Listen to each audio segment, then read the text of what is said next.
What's going on, guys? Welcome to the channel. I'm Brandon. It's Extreme Jelly Drivers.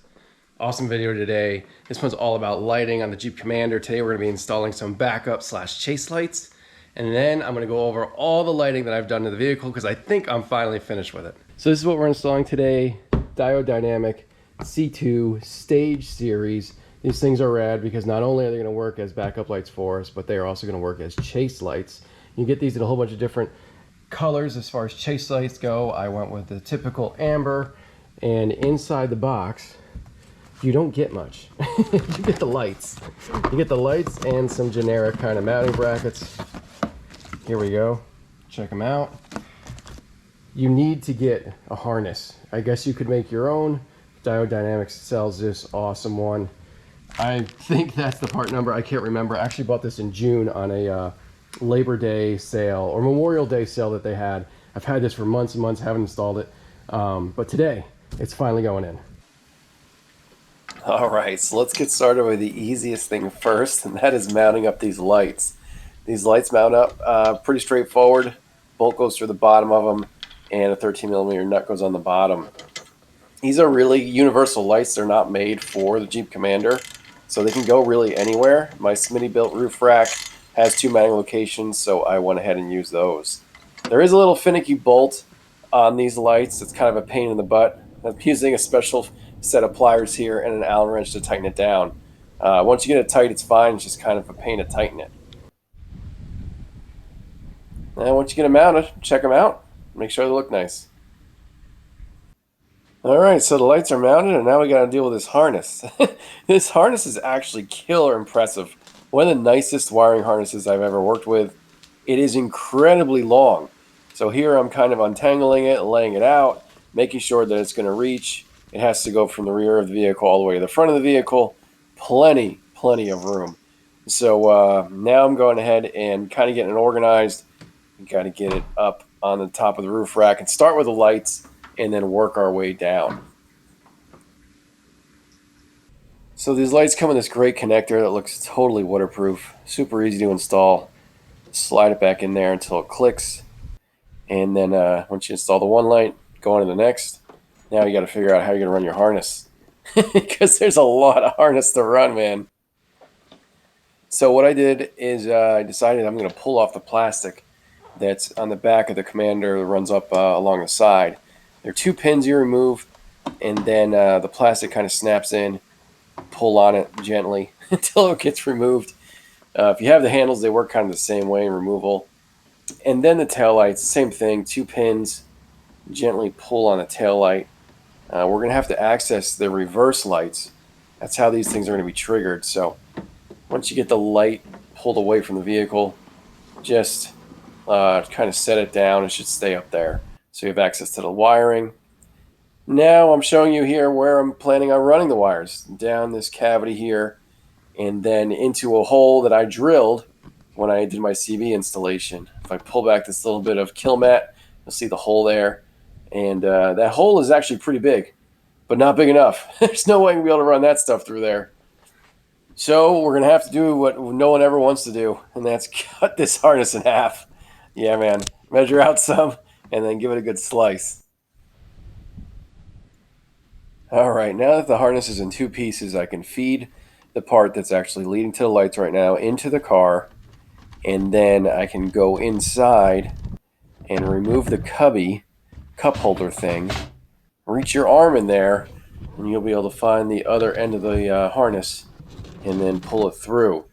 So we finally got into the car. That's good news. Now we have to get the other half of the harness to that part. So what I did here is I removed the kick plate to the passenger seat and started loosening up the plastic for the B pillar, and then essentially I guess the C pillar right here, and then remove the kick plate for the driver's seat because, like I said, we got to get the other half of the harness into the back now.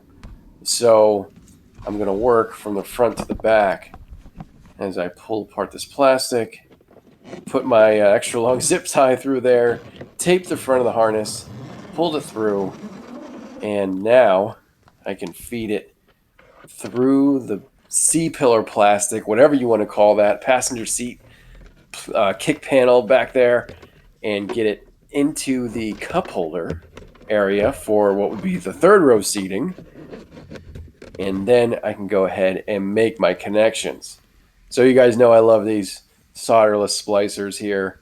Going ahead and using them on these 3 wires, making a waterproof and solid connection. Now that we got the wiring in the car, it's time to install the switch. So you need a pretty big hole to install the switch.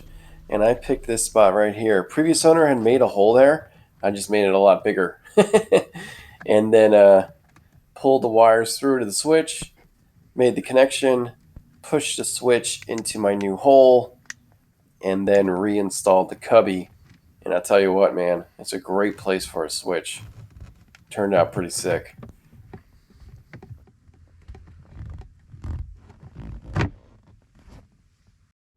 All right, we're almost finished. We just got to get power to our lights. So we're going to have to go through the firewall. Instead of going from inside out, I decided to go from outside in. It's just much easier. Using a coat hanger here with a power and negative wire. Pulling it through the access panel underneath the steering wheel where I made my connection. In the engine bay, I went ahead and wrapped the wires in a loom and made my connection at the battery. Okay, so last thing to hook up are the power for the reverse and chase lights back on the tail light. So yellow is going to go to purple for reverse, and blue is going to go to green for the chase lights. Now when we put our car in reverse, we got our nice white bright reverse lights. If we hit a switch, we can just have the reverse lights on. And then if we put on our lights, we'll get the chase lights. All right, guys, we finally got it wrapped up. That was an all-day affair. I'll be honest with you, I didn't think it was going to take that long, but it wound up taking about 5 hours. So if you're going to do this job, make sure you pack a lunch because it is kind of an all-day affair. I would have had this done at about 3, but the thing about these lights is I actually thought they worked differently than they do. I was under the impression that the way they work is that when you put them in reverse, they come on. And then if you hit a switch, it'll automatically turn on the chase lights. And that's not exactly how it works. So I spent a lot of time trying to figure that part out. A lot of time. A lot of like stopping, going on the internet. I thought just by, reading the directions, I was going to be able to figure it out, maybe watching a couple of videos before I tried the install. That's not how it worked out, man. But anyway, we got it installed. Let me give you the final look. Close this down. So here they are, finished up. Wiring kind of as good as you can do. It's difficult with all those wires to kind of make them disappear, but I think I did a pretty good job. There's excess wire behind that Smitty built little sign there. I curled it up as opposed to cutting and slicing it. And then in here, there's no evidence, man. It all comes behind this, then it goes behind the taillight. You guys saw how it entered into the car. Underneath all the plastics back here. And then over here, everything's back to normal, everything's put away. Same under here, and we're good to go. Now under here, I did this differently than maybe like the directions say you're supposed to do it. Because this relay is so huge, there's no way I'm gonna get through my firewall. So technically this is better off in your engine bay, but I went ahead and just mounted it to this support here underneath the dash. It's not near anything. I believe these do get a little bit warm when the lights are actually in use. However, it's not going to catch on fire. There's nothing around here that's going to do any damage or burn up or anything like that, except for some other wires, but I think that'll be just fine underneath there. Comment below if you know better than I do, but I think that's going to be fine. And then everything else is run through the firewall and hooked up to the battery. All right, guys, it's nighttime. I'm about to give you a walk around of all the light work that I've done to the car. I got everything turned off right now so you see how absolutely dark it is. Once I open my door here, you get a shot of these sweet LED interior lights. Check these things out. I went ahead and changed everything out. Look how bright that is. Everything out to LEDs underneath here. Check out the footwell light. All around. Let me get out of the car here. Check out the interior. I mean, dude, look how much this lights up. This was a little kit that I got off of Amazon for like $18. Link down in the description as always. And yeah, you swap out your OEM halogen lights, whatever they are, put in these sweet LEDs. No issues whatsoever. The trick to make this work without any flashing or anything like that is don't change this one out. All right, if you change all of the lights out to LEDs, you'll get flickering or they'll stay on or something like that. I can't remember exactly what happens, but just leave this guy alone. No one ever uses it anyway, and you're gonna have a sweet interior like I do. I mean, dude, look how bright this is. Absolutely incredible. Now you guys know about this light. Remember this, right? Remember I showed this off last week or the week before that or something like that? Dude, look how bright that is. Look at how bright that is. It really brightens the whole rear end up. Super cheap, 20 bucks in Amazon. And the coolest part is it comes right off. Take it over here, check your tire for leaks, whatever you have to do. And then it's magnetic. Just put it back in its holster. I can't see what I'm doing, it's so bright. And boom, perfect. All right, I got the car started up. You guys can check out my awesome red LEDs. Installed these, I think, in last week's video. I'll put a link down in the description though for everything that I'm showing off today's video, and you can see just how poorly the lighting is on the center console. So these little guys are helping a ton, makes things much easier to see. Now my headlights, I'm gonna pop out of the car here so you guys get, check out the throw of the fog lights, huh? I did a video on that, link down in the description. But they're sweet, dude. They throw an awesome pattern out super far. I have LED headlights. You probably wonder how you do this without getting flickering and all that kind of stuff. I'll have links down in the description for everything, but you need LED lights, and then you need an anti-flicker kit in order to make it work. I'll put a link to what I used.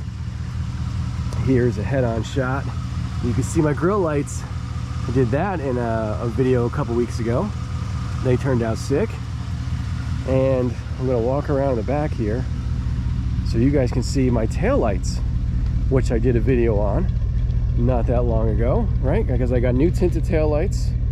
Here you can really see the sweet LED lights that came with that interior kit. They also have the license plate lights, and you can see my chase lights. Pretty rad, huh? Pretty rad. I like the chase lights. They're pretty sick. All right, let's turn the chase lights into reverse lights so you guys can see how bright that is. Now look back here. Huh? Dude, Diode Dynamics, man, they make some sick stuff. Crazy bright, crazy bright. Definitely help you backing up. And also letting people know that, hey, I'm coming at you. All right, the last two things I'm gonna show you are my ditch lights. Boom. Turn that guy on, and now check this out. Killer bright. These are from what the heck is the name of the company? Something cool. I'll put a link down in the description. They are like an Instagram company that I really like the actual look of the light itself.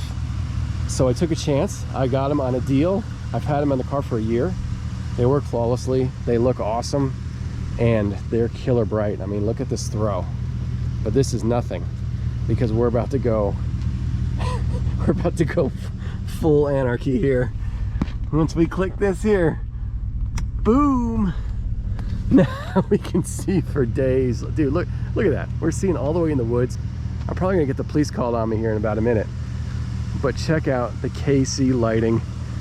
Crazy bright. Slim lights.